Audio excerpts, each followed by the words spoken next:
इसको हटाना चाहिए। कमीशन हम लोग को जो कम हो जा रहा है उसको करना चाहिए। और सब में सबसे अच्छा 1956 में LIC का जन्म हुआ, तब से हम लोग का क्या था, गाँव गाँव में पॉलिसी दे सके, सब गरीबों के अंदर इलेक्शन ला सके, लेकिन लोग 2 लाख कर दिया सब में। सब कमाए वाले इस पॉलिसी में LIC में आ नहीं सकते हैं। यही हम लोग डिमांड है सबके पास में। एजेंटों के साथ जो काला कानून लाया कि क्लाउ बैक लाया, जो हम लोग को कमीशन दे रही है, अगर हम लोग 5 साल पार्टी का बीमा अगर हम लोग नहीं चलवा पाते हैं, 5 साल के अंदर में अगर बात पॉलिसी चल रही है तो एजेंट से कमीशन वापस लेगा। उसके साथ साथ पार्टी का जो बीमा का जो मैच्योरिटी था उसका बोनस रेट इतना कमा दिया है कि पार्टी जिसको एक बार मैच्योरिटी चला जा रहा है वो LIC को बोल रहा है कि झूठ बोल करके एजेंट को बीमा किया और तो मैच्योरिटी लाख करता है और साथ साथ 40 करोड़ के लगभग में निवेश करता है। इसकी हित को रक्षा करने के लिए हम लोग जो जुटे हैं वह अपनी हित के साथ साथ संस्था को बचाने के लिए हम लोग आगे माने जो निगम के द्वारा बदलाव लाया गया है, जो केवल अभिकर्ताओं की पॉलिसी धारकों के भी हित में वो बदलाव नहीं है।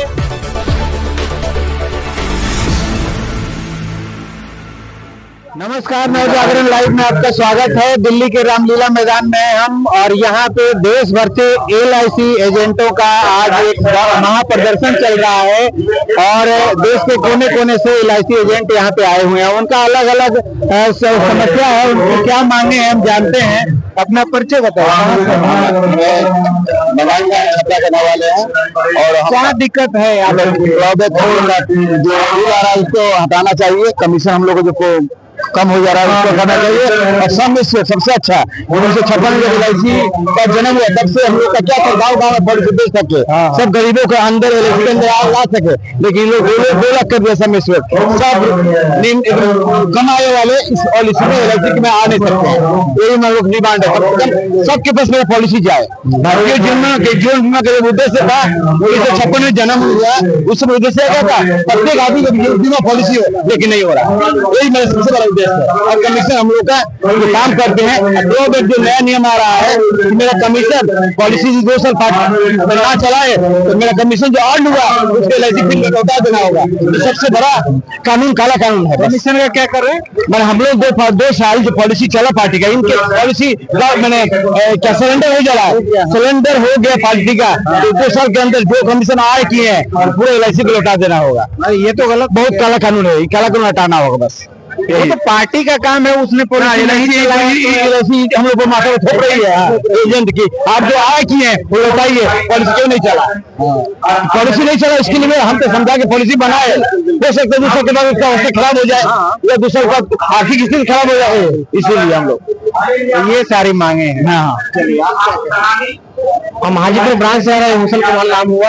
अभी जो भारत सरकार है जो 14 लाख एजेंटों के साथ जो काला कानून लाया कि क्लाउ बैक लाया, जो हम लोग को कमीशन दे रही है, अगर हम लोग 5 साल पार्टी का बीमा अगर हम लोग नहीं चलवा पाते हैं, 5 साल के अंदर में अगर बात पॉलिसी चल रही है तो एजेंट से कमीशन वापस लेगा। उसके साथ साथ पार्टी का जो बीमा का जो मैच्योरिटी था उसका बोनस रेट इतना कमा दिया है कि पार्टी जिसको एक बार मैच्योरिटी चला जा रहा है वो LIC को बोल रहा है कि झूठ बोल करके एजेंट को बीमा किया और तो उसका घर का मैच्योरिटी नहीं दे रहा है। यही सब समस्या है। और जो समय शोर था, मिनिमम गरीब गुरबों को 1 लाख का बीमा बेचते थे, उसको 2 लाख कर दिया। अभी ऐसा स्थिति है कि पार्टी के पास पैसा है, 4,000 5,000 हम लोग प्रीमियम कर लेते थे, लेकिन वो कराने की स्थिति में नहीं है, क्योंकि 10,000 12,000 प्रीमियम लग रहा है और प्रीमियम का रेट भी महंगा कर दिया, 10 से 12% बढ़ोतरी कर दिया। यही सब मांगों के लिए हम लोग यहाँ रामलीला मैदान में उपस्थित हुए। पूर्ण रूप से सरकार जो सार्वजनिक संस्था है, हर क्षेत्र की सार्वजनिक संस्था को डैमेज करने के लिए सोच बना लिया। जिस तरह से BSNL को डैमेज किया सरकार और प्राइवेट सेक्टर को हाईलाइट किया, उसी तरह से आशा किया जा रहा है, दूरदृष्टि दिखाई दे रही है, LIC का भी वही स्थिति है। ताकि इस तरह से लोग इसे जो अभी इसका साख बना हुआ है, ऑटोमेटिकली जनता को जब हम बीमा बेचते हैं तो उसका लाभ सेव करता है। और जो सेविंग होता है उस पर उसको ब्याज मिलना चाहिए। ब्याज अगर कम मिलेगा, नहीं मिलेगी, तो सरकार के पास क्यों देगा पैसा अपना? तो इस तरह से लोग का सेविंग भी रुक जाएगा। और जब सेविंग रुकेगा तो ऑलरेडी भारत सरकार की अर्थ कमजोर होगी। जब अर्थ कमजोर होगी तो LIC का नीतियां मिल जाएगा। जो चैनल को किया है, भविष्य में लगता है अगर यह स्थिति में सुधार नहीं हुआ तो वही स्थिति पर लाना खड़ा कर देगा। ये सार्वजनिक कहने जाने वाली LIC जो भारत सरकार की एक रीढ़ है, जो अर्थ को मजबूत करने का रीढ़ है, वो आज अब टूट जाएगी तो गवर्नमेंट का स्थिति बड़ा चरमरा जाएगा, हालत बहुत अच्छी नहीं रहेगा।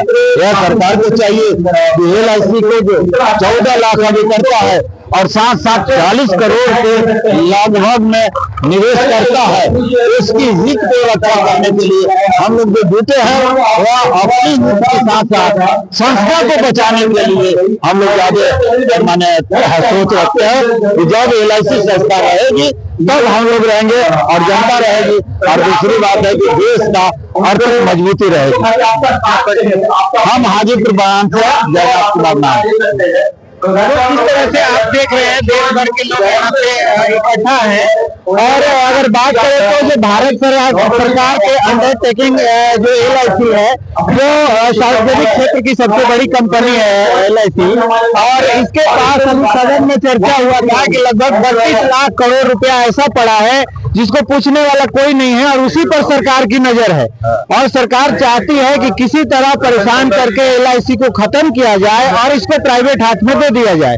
तो आज ये देश भर के लोग आए हुए हैं और तमाम इनके पास परेशानियां हैं। पहले से जो चिट फंड कंपनियां हैं उनसे लोग परेशान हैं, चाहे वो सहारा हो चाहे वो पल्स हो, उनसे लोग त्रस्त हैं।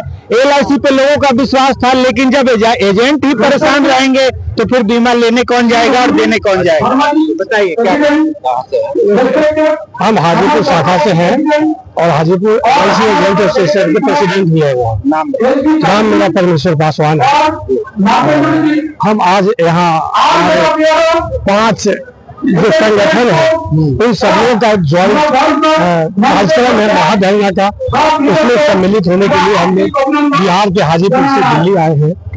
और ये हमारे लिए, हम अभिकर्ताओं के लिए LIC के लगभग उसमें जितने भी हमारे अभिकर्ता हैं सबों के लिए ये बहुत ही महत्वपूर्ण कार्यक्रम है। क्योंकि विगत अक्टूबर 24 से जो निगम के द्वारा बदलाव लाया गया है वो केवल अभिकर्ताओं से बल्कि पॉलिसी धारकों के भी हित में वो बदलाव नहीं है। और उससे कहीं न कहीं हमको लगता है कि LIC के साथ पर बहुत बड़ा प्रभाव पड़ने वाला है। और जब LIC के साथ पर प्रभाव पड़ेगा तो निश्चित रूप से हम अभिकर्ता एवं देश के 40 करोड़ पॉलिसी धारक वो भी प्रभावित होंगे। हमेशा से निगम और सरकार की जो दोहरी नीति रही है, जिस एक तरफ इस बदलाव में जहां ये कहा जा रहा है कि भाई 1 साल में पॉलिसी धारक को हम पॉलिसी सरेंडर करने की सुविधा दे रहे हैं, वही दूसरी तरफ अभिकर्ताओं को घेरा जा रहा है कि यदि 1 साल के बाद पॉलिसी धारक अगर पॉलिसी सरेंडर करता है तो आपके द्वारा किया गया पॉलिसी में जो भी कमीशन दिया गया है वो 5 साल के अंदर कभी भी पॉलिसी सरेंडर करेगा पार्टी तो वो कमीशन हम आपको रिकवरी कर लेंगे। और वो क्लाउड एक्ट सर्कुलर के तहत एक ऐसा कानून लाया जा रहा है जो कभी भी LIC अभिकर्ता सर्वाइव नहीं कर सकता है उसके आने के बाद। दूसरी तरफ जहां भारत सरकार का योजना है, बार बार ये बात आ रही है, सुगम बीमा की बात आ रही है, छोटे पॉलिसियों की बात आ रही है, बृहद लेवल पर देश के सभी लोगों को पॉलिसी देने की बात हो रही है। तो हम सभी लोगों को पॉलिसी तभी दे पाएंगे जो हमारे गाँव रूरल एरिया के लोग हैं, जो छोटे आमदनी वाले लोग हैं, तो उनको पॉलिसी तभी देंगे जब हमारा सदस्य वो पहले से 1 लाख का बीमा चला आ रहा है, जिसमें 5 से 6 हजार मिनिमम प्रीमियम आ रहा है और वो बीमा हम दे पाते हैं। लेकिन आज जो बदलाव आया 2024 में, उसमें हम आम आदमी और साधारण लोगों को बीमा देने में अपने आप को अक्षम पा रहे हैं, क्योंकि उनके पास वो आमदनी नहीं है, वैसी व्यवस्था, वैसी क्षमता नहीं है कि वो 2 लाख और 12,000, 15,000, 18,000 रुपए का बीमा करा सके। निगम के द्वारा लगातार इन 4-5 सालों में बीमा की बढ़ोतरी निरंतर किया जा रहा है। वही जो बोनस दर है, जो पॉलिसी धारकों को बोनस दिया जाता है, उसमें 1 रुपया की भी बढ़ोतरी नहीं हुई है। इनके ब्याज दरों में जो है, जिस तरह पॉलिसी धारक को ये अपने उनके पॉलिसी के भी को लोन देते हैं, तो उसमें हम लोग पॉलिसी धारक से ये 9.5 से 10.5% तक ब्याज लेते हैं। अगर हम लोग ये कैलकुलेशन करें कि LIC पॉलिसी धारक को कितना ब्याज देती है, तो 3.5-4% से अधिक नहीं देती है। तो ये कहाँ का कैसा रूल है, कैसा बदलाव आप ला रहे हैं, क्या चाहते हैं बदलाव लाके? बदलाव लाने का मतलब है कि आप जिस तरह से बदलाव ला रहे हैं, LIC बर्बाद हो जाएगा। हम अभिकर्ता न केवल अपना बचाव चाह रहे हैं, हम चाहते हैं कि LIC का बचाव हो, LIC बचा रहे। अगर LIC सुरक्षित रहेगा तो हम अभिकर्ता भी सुरक्षित रहेंगे और हमारे देश के सभी पॉलिसी धारक भी सुरक्षित रहेंगे और कर्मचारी भी सुरक्षित रहेंगे। तो इसमें यह है कि जिस तरह से सरकार कर्मचारियों पर निरंतर उनके आमदनी को ध्यान में रखा जा रहा है, मेल कूपन दिया जा रहा है, भिन्न तरह की सुविधाएं दी जा रही है, लगातार उनके वेतन में वृद्धि की जा रही है। और 1966 के बाद हम अभिकर्ताओं को कमीशन बढ़ाने की बात तो दूर रही, हमारा कमीशन घटाया जा रहा है। वो हमारे प्रथम वर्ष में कमीशन मिलने वाला था, जो हमको भी मिल रहा था, उसको घटा करके कम कर दिया गया है। 1 साल में जो कमीशन मिलने वाला था, उसको 5 साल 6 साल में दिया जा रहा है। ये हमारे साथ अन्याय है। हम इसी अन्याय के विरोध में हम सभी इकट्ठा हुए हैं और हम लोग अपनी जी जान लगा करके इस लड़ाई को लड़ेंगे और अंतिम क्षण तक तब तक लड़ते रहेंगे जब तक निगम अपने बदलावों को वापस नहीं लेती है, तब तक हम लोग ये लड़ाई लड़ते रहेंगे।